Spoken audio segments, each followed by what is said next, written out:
Hey guys, welcome to Craft Time. Today we're going to be making some pennant banners. So here's one I've already made when I was testing it out.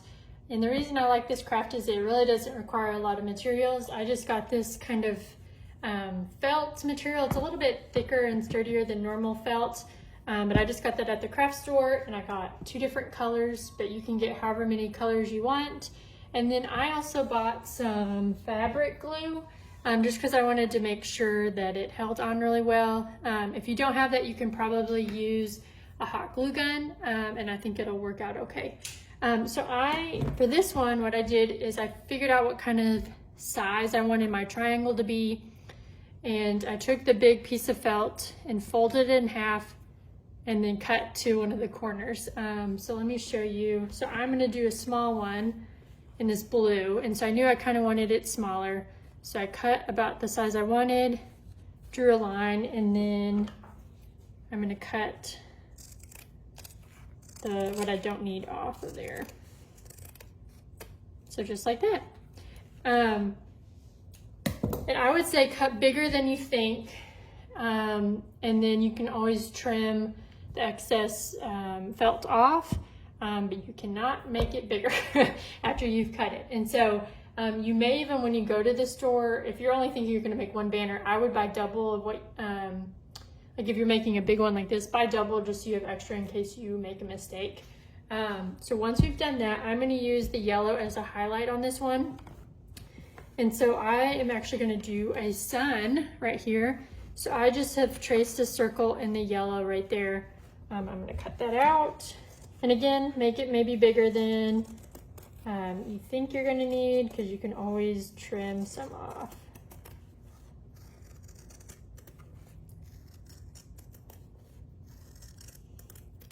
Just like that. And then I'm going to make just little mini triangles to kind of go around the outside. But I want to show you guys, like on this one, I had a little kind of end cap on there. And so you just have to cut off. And if you want to use a ruler, if you want it to be really precise, you can do that. I'm just freestyling it. So I have it like that, and then you can either glue it on and then trim, or you can just go ahead and trim, and I'm going to try to hold it. And that can be a little bit bigger too, so it doesn't need to be perfect. Yeah, so that's good. Make sure you guys can still see it. And then I'm going to go ahead and try to cut out my little triangles. This may be some guesswork, I think. I'm just going to try, and I don't know if you guys can hear. It's a really windy day today, and so it sounds like my house is blowing down. And we have wind chimes, and the wind chimes are going, and yeah, so they don't have to be perfect. I just want to and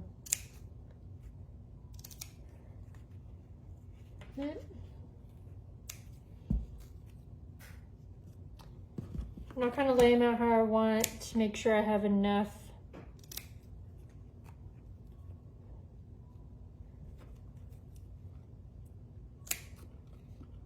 But this would make a really fun, just like room decoration.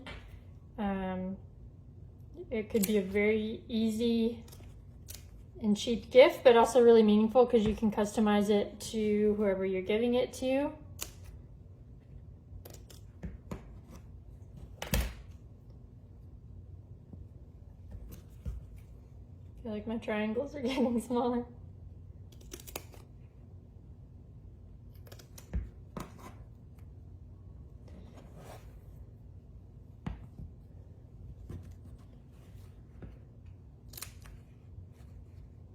I'm not getting the right kind of angle on it. Okay, so I'm probably going to do one more, and then I'm going to glue it. And with fabric glue or any kind of like more permanent glue, you just want to be careful when you're gluing it, so you don't. This one is just very, the smell is very pungent, so you have to be careful just with fumes and stuff. But so I'm going to go, I'll show you a few of them, and then I'll show you the end product. So, and I found that it helped me because I was worried about glue. getting on things that it wasn't supposed to. I just laid down a piece of parchment paper. I got a toothpick to kind of help me spread out the glue because it doesn't come out. It kind of comes out in this glob. I think you guys can see that. So I've kind of just been doing like rough little drops of it and then spreading it out with the toothpick because that works pretty well.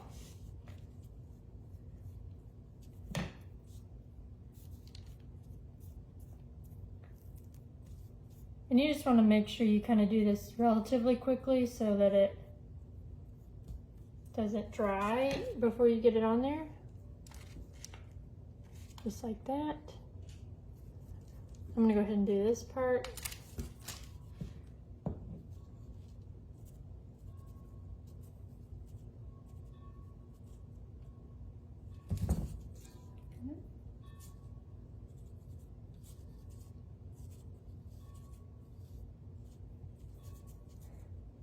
And I'm finding dog hair on this too.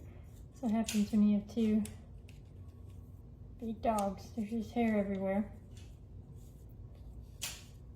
All right.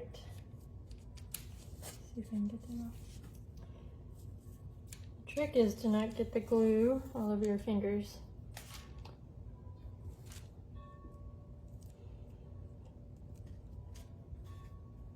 There we go. So I'm gonna go ahead and glue the rest of those little triangles, and then I'll show you guys when it's all done. All right, guys, there is my finished pennant banner. I wanted to tell you really quick how to do letters in case you wanted to do that. When I did this one, I figured out the shape and how big I wanted the yellow piece to be. And then I kind of traced that onto blue, and then I just kind of cut a smaller version of that so it would fit like this, kind of inside this one. And then I figured out what word I wanted to do, so I did howdy. So that has 5 letters. So I divided that blue piece into about 5 equal parts. And equal in that, like how wide, it's gonna naturally get smaller. And so like this Y is a lot smaller than that H. But I kind of just divided it however many inches or whatever for each letter. Cut those into strips, kind of like, let me see if I can show you. So if I wanted to put like the letter like hi right there, and it was like that, I would have hi, and then this would naturally get smaller, so my I would be naturally smaller. But you would just designate however much space for each letter, kind of like that. And then you cut those out, and then again, maybe cut them a little bit bigger than you want, size them down to how you need, and then you just glue those on, and it makes a really cute just design. So I hope you guys get to make your own banners, and if you do, please share pictures with us.